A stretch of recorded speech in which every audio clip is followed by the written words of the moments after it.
Lelo. Amen. C'est moi qui suis en train de les présenter. Amen.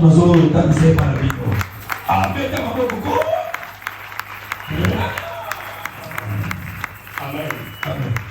J'aime l'homme de Dieu parce qu'il est une fierté pour la communauté. Il est un modèle dans la constance. Amen. Amen. Il n'a pas changé. Alléluia. Amen. Amen. Amen. Alléluia. Amen. Il est resté constant par rapport aux choses de Dieu. Amen. Hein? Amen. Est-ce que nous sommes prêts à les recevoir ce matin? Il est notre pasteur de la communauté, l'apôtre du nom de Jésus. Il évolue aux États-Unis. Amen. Amen. Amen. Est-ce que ça est sous le Bétouna? Hein? Je suis au Canada, je suis en France, je suis en Allemagne. Oui, mais vous n'avez pas de bénédiction. Amen.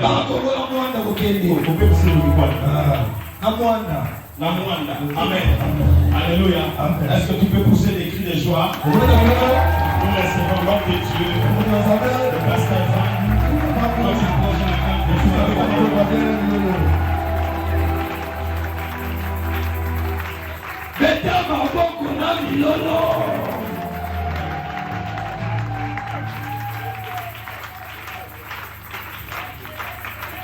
Merci. Vous pouvez vous asseoir. Merci l'homme de Dieu. Parce que quand l'homme de Dieu me présentait, j'étais dans une position assise. Vous étiez dans une position debout.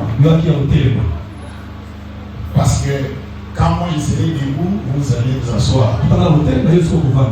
Donc juste fait nos devoirs. Merci beaucoup l'Église. Merci beaucoup les hommes de Dieu qui nous ont donné cette opportunité pour venir prêcher à chaque fois que nous sommes ici. Merci parce que la chair est chère. Merci aussi à vous qui êtes ici pour écouter la parole de Dieu.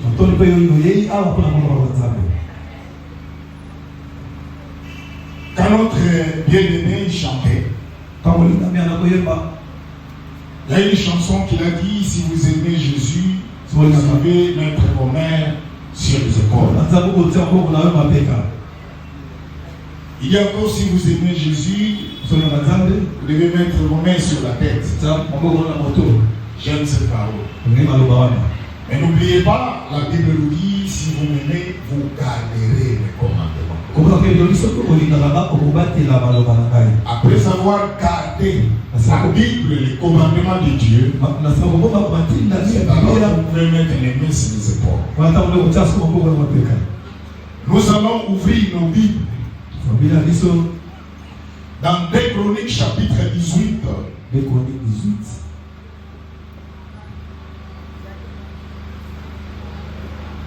Ce thème que nous allons partager aujourd'hui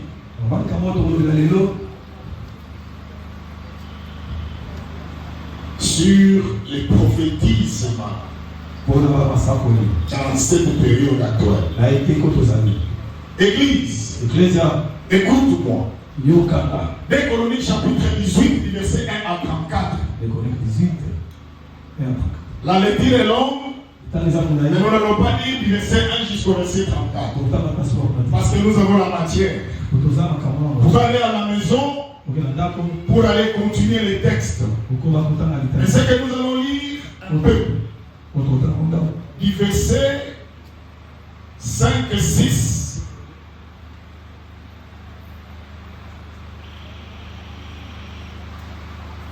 Des Chroniques, chapitre 18.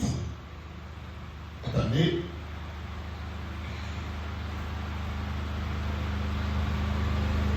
Des Chroniques, chapitre 18. Tout le monde avec vos Bibles, même si vous pouvez utiliser ça dans vos portables.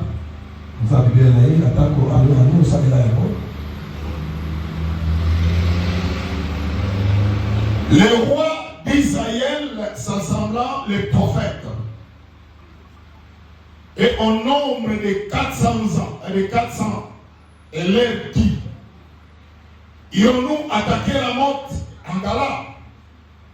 Où dois-je y renoncer? Ils répondirent, monte et Dieu la livrera entre les mains du roi. Mais Josaphat dit, n'y a-t-il plus aucun prophète de l'Éternel par qui nous puissions les consulter? Le roi d'Israël répondit à Josaphat, il y a encore un homme par qui l'on pourrait consulter l'Éternel, mais je les hais, je ne l'aime pas, car il ne prophétise rien de bon. Il ne prophétise jamais que du mal. C'est Michée, fils de Jimla. Et Josaphat dit que le roi ne parle pas ainsi. Alors le roi d'Israël appela un eunuque et dit, fais venir tout de suite Michée, fils de Jimla. Dans la place de l'entrée de la porte de Samarie, tous les prophètes prophétisaient devant eux. Sédicias, fils de Canaan, s'était fait des cornes, ça c'est l'intimidation, des fers. Il dit, ainsi parle l'Éternel, avec ses cornes, qui frappera les Syriens jusqu'à les détruire. Tous les prophètes prophétisaient de même. Tous les prophètes, 400, de même. Pas une contradiction. C'est bizarre. En disant, monte à la monte en Gala, tu auras du succès. L'Éternel la livrera entre les mains du roi. Nous allons nous asseoir. L'église, écoute-moi. Nous voulons parler sur le prophétisme dans cette période. Tout le monde est dans cette période est serviteur de Dieu. Même celui qui fait l'évangélisation, c'était un serviteur de Dieu. Même celui qui prophétise, celui c'est un serviteur de Dieu. Écoute-moi l'église. La Bible nous dit, la parole de Dieu interprète la parole de Dieu. Pourquoi nous voulons parler sur le prophétisme dans cette période actuelle? Parce qu'il y a une confusion maintenant dans nos églises. Les enfants de Dieu ne savent plus où aller. Les enfants de Dieu sont dans la perdition. Les enfants de Dieu n'arrivent plus à comprendre où est Dieu. Il y a même parmi nous les serviteurs soi-disant sont allés toucher à la magie. Et preuve en est que la Bible nous dit, vous le connaîtrez par leurs œuvres. Et pourquoi je voulais vous parler sur le prophétisme dans cette période? Tout le monde a déjà lu la Bible sur l'histoire de Michée, la camp de Josaphat. Mais aujourd'hui, nous allons essayer un peu de vous expliquer. Josaphat, la Bible dit, c'est lui le roi de Juda. Et Akab, c'est lui le roi d'Israël. Quand j'ai eu l'occasion de prêcher dans notre assemblée de Yolo, j'ai parlé de ces choses. Mais je vais essayer de faire une petite parenthèse, ouvrir une petite parenthèse. L'église ici, c'était le roi Josaphat. C'était le roi Akab.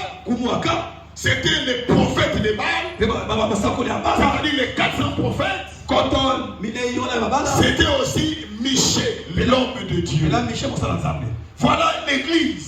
Quand nous nous sommes convertis en Jésus-Christ, quand nous avons crié à Jésus, ce n'est pas de la même façon aujourd'hui. Aujourd'hui, les gens ne viennent plus vers Jésus. Mais les gens viennent vers les hommes. Mais un jour, il y avait des disciples de Jésus. Je ne parle pas des apôtres de Jésus.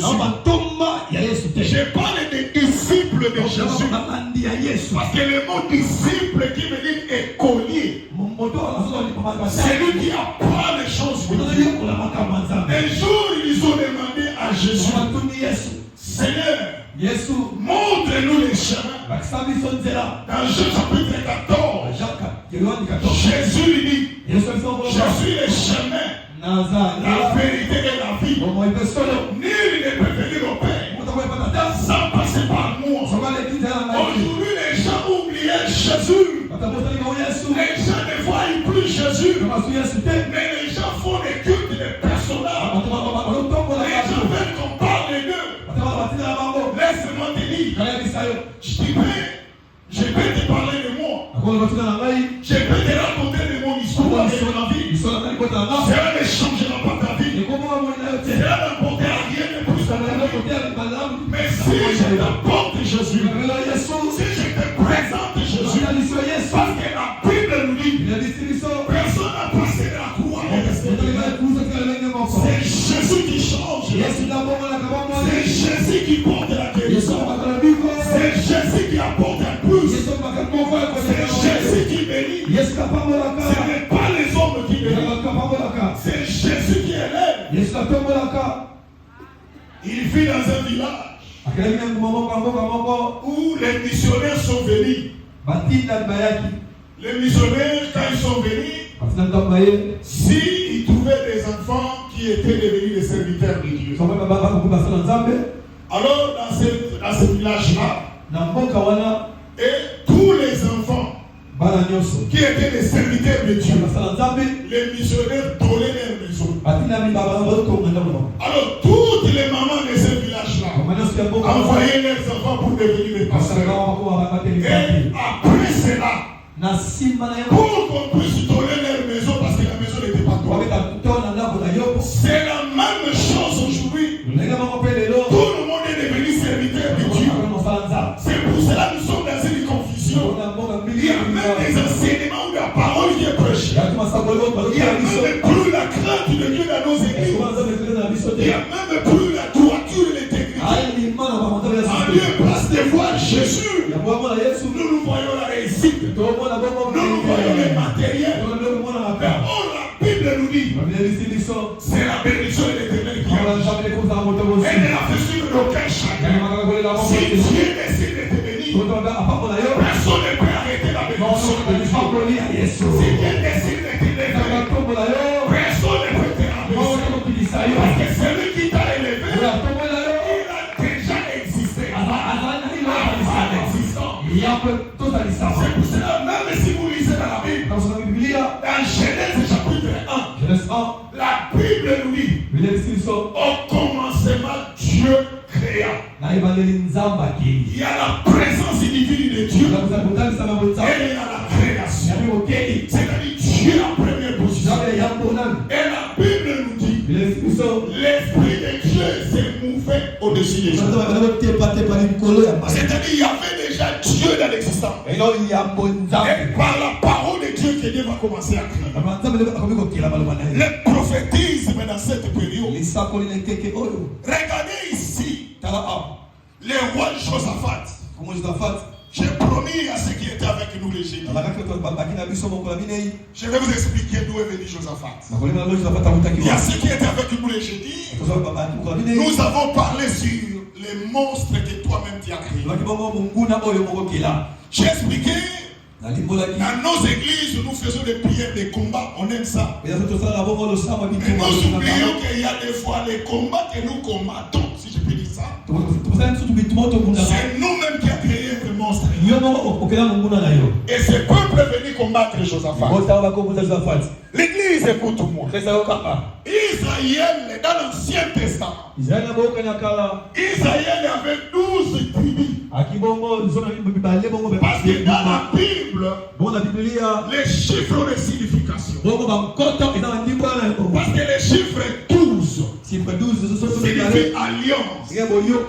C'est-à-dire Dieu, c'était Dieu d'alliance. Et j'ai expliqué à l'église, avec les 12 tribus d'Israël, celui qui dirigeait Israël à cette époque, c'était Roboam. C'est lui le roi. Lui, il est allé demander conseil d'abord aux anciens.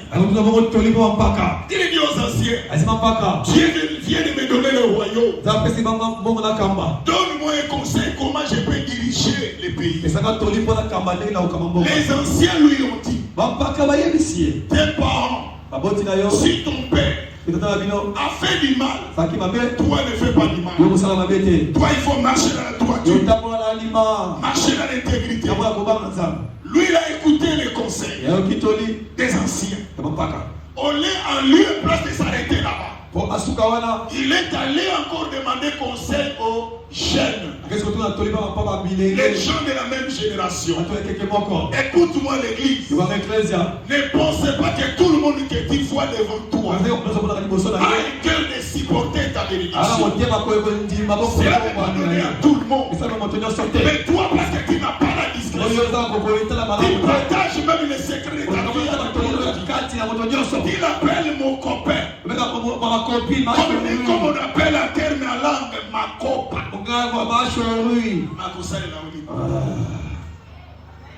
Très bien, très bien. Et lorsque il est allé suivre le conseil de ses amis lui ont dit, si ton père avait fait du mal, mais toi il faut frapper avec escorpion. Il faut faire souffrir ce peuple. En lieu et place de suivre le conseil des anciens. Pas les anciens d'aujourd'hui.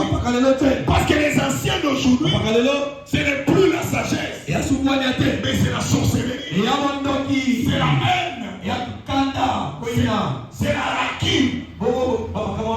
La Bible dit son royaume a été divisé en deux. Et le royaume des 12 tribus est divisé en deux.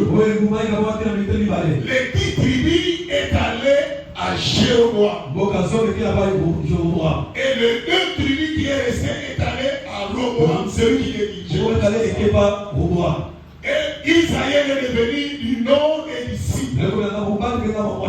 Et la partie nord et la partie sud, ils se sont séparés. Et j'ai toujours habitué de parler à l'église.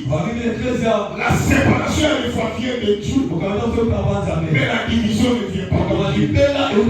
Et lorsqu'ils se sont séparés, la partie nord avec 10 tribus, et ils sont allés en captivité en Assyrie vers 722 avant Jésus-Christ. Et la partie sud, avec 2 tribus, ils sont allés en captivité à Babylone. C'est là qu'on parle de Daniel à Babylone. C'était à 786. Entre 722 et 786, ils sont allés avant. C'était déjà les 722. Ce sont eux qui sont allés avant. Parce que dans l'Ancien Testament, on ne comptait pas 1 à 10. On comptait 10 à 1. C'est à partir de la personne